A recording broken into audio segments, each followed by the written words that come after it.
Let's look at some basic definitions and working definitions.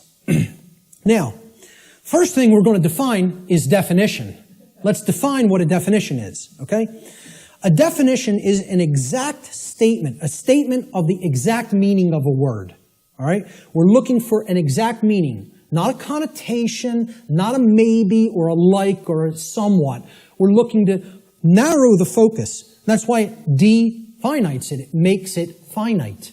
We're taking it not infinite, we're finiting it. We're making it finite. Okay? We're actually limiting through words what something means so we can be clearer about what we're saying. Okay? It's an exact statement or description of the nature, scope, or meaning of something. Another way we could look at a definition when we're talking about visual or audio definition is it's the degree of distinctness or clarity of an object, image, or sound. Okay? So why do people buy HD TV sets? They want higher definition. They want a higher clarity of the picture. Okay? If you have high definition audio, for audiophiles, they won't accept anything but high definition audio. Because in comparison to low def audio, the clarity of the sound is very good. It's much better. Okay? So that's what definition is. It is all related to clarity. When we use it in conjunction with words, it means the clarity of the meaning is amplified. Okay? And when it's with a picture, the clarity of our vision, of ability to see what the picture is, the information in the picture is amplified. And same thing with sound.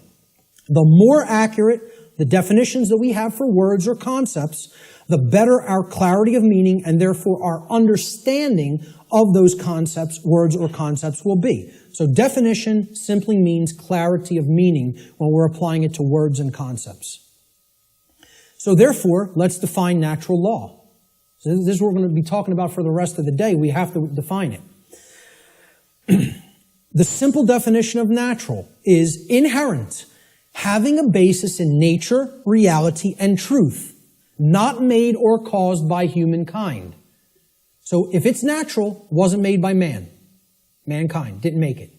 Okay? And again, the origin of the word, neter in Egyptian, means spirit, and all means of or related to. So of or related to spirit. It is all of nature, the spiritual domain. See, this is the other part. People believe that the spiritual domain is separate from the physical domain.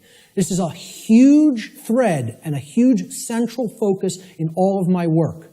If you think the spiritual domain is not where you are at now because you're in the physical domain, you're mistaken. If you think that the spiritual domain is someplace other than the physical domain, you're also mistaken. If you place emphasis on one above the other and say, well, this one takes precedence and this one's not important. Either way you do it, whether you say the spiritual is more important and the world of matter should not be given any significance, it's imbalance. And it's not true. Okay? Or if you say, hey, like scientism does in many, left brain scientism, the material world is all that there is. This is just a dead mechanized clockwork called the universe, and it happened by accident for no reason. And there's no such thing as the spiritual domain. Both of these worldviews, and we're going to get to a breakdown of these worldviews, they're completely inaccurate, they're not based in truth, and most of all, they're based on brain imbalance. And we're going to see how one of these worldviews or another develops when either the left brain hemisphere or the right brain hemisphere has taken precedence and dominance within the individual consciousness. So, natural means spiritual. These words could be used interchangeably. So when I'm talking about natural law, I mean spiritual law. Unseen spiritual laws. But overall, the dictionary definition of natural is it's inherent to nature and it's not made by man. The word law the definition is an existing condition which is both binding and immutable. So let's look at each one of these words. Existing. It means that it is present. It is present. Okay? It cannot be just ignored and expected that, well, that doesn't make it true and it's not going to have an effect. It's there. It's present. That's why it's a law that it's in operation. That is in operation. It is binding. Binding means it has an effect. It means it doesn't matter whether you believe that it has an effect. It doesn't matter whether you understand that it has an effect. It doesn't care. And this is another big hammer to the ego. The human ego wants to hear what it wants to hear. One of the things it wants to hear is, the universe cares about you. Personally. It cares about John. It cares about Bob. It cares about Mary. It cares about Elizabeth, whatever. Okay? It cares about you individually as a being. Now, you could go so far as to say you believe that the creator of the universe cares about you. I'm not denying anybody or saying don't think that. What I'm saying is that the laws of the universe don't care about you. Laws have been created in this realm that work flawlessly. 100% of the time, flawlessly. Let me ask people to envision this scenario to try to clarify this. A couple are on a picnic. They're out in a state forest or something like that. They're on a picnic. About 50 yards away from where they're at, okay, there's a pretty tall cliff, maybe about 200 feet. Okay, and it ends in some jagged rocks. They brought their 2-year-old child on the picnic with them. They unfold the blanket, take out the picnic basket, they're having their picnic. Maybe passions got heated and the husband and wife were, making out a little bit. Their kid, 2-year-old daughter, in her nice Sunday sundress or whatever, wanders off, gets to the edge of that cliff. Will gravity care if that girl goes over the edge? No. Will gravity allow her to go over the edge? Yes, it will. Gravity is not going to say, this girl doesn't understand this law, and she'll die if she goes over that edge. She's innocent. She's nescient even. Not even ignorant. Innocent and nescient. Will that law still have an effect? You damn better well believe it will. And so does natural law in the same way. It doesn't care whether you don't know. It doesn't care whether you're nescient or ignorant. It's in effect, it's binding, and it is immutable. Immutable means that nothing you can ever do can ever change it. It is in effect eternally. Because man didn't put it into effect. You know who put it into effect? The creator of the universe put it into effect. And I don't really care what you think of that force as. You could think of it as an impersonal force. You could think of it as the man with the beard. You could think of it as this remote control. I don't really care what you think of it as. Personally, that's none of my business. But you know what? If you think of it that it's man that makes the laws, then I have a problem. Because man doesn't make these laws I'm talking about. The creator of the universe set these laws into motion, put them into effect, and they bind you. You and I are bound by these laws, whether we like it or not, whether we accept it or not, whether we understand it or not. They're in effect, and you are already creating the reality that we are experiencing based upon interaction with these unseen laws. Already. You're already doing it. You can never not be doing it.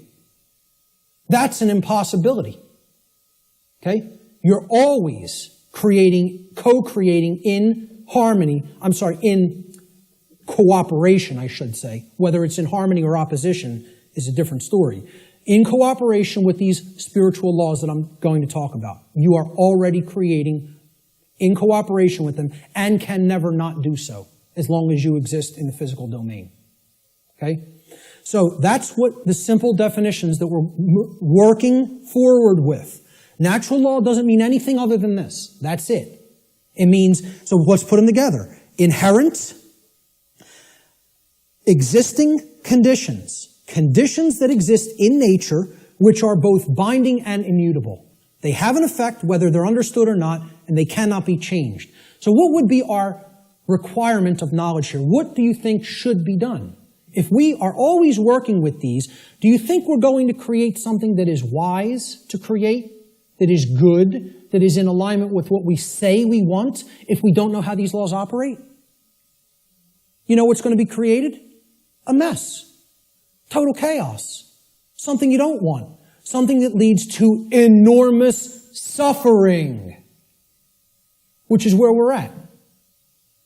If, on the other hand, you have that knowledge of how these things work, then you align your behavior to them, you're going to create a whole new different ballgame. And then you're going to not have self-inflicted suffering. Okay? That's what this is all about. So let's give a working definition. This is what I call the soundbite, right? People say, well, tell me what natural law is, Mark. You have a few days? Maybe a large portion of the day like we're going to cover today. Maybe. Some people will get it. Okay? But really, you need to devote a large amount of time to studying this, understanding it, reading about it, and even experimenting with it. This is not an untestable hypothesis. Okay? And it's not a hypothesis, it's actually a law. But it's not untestable. You can test it.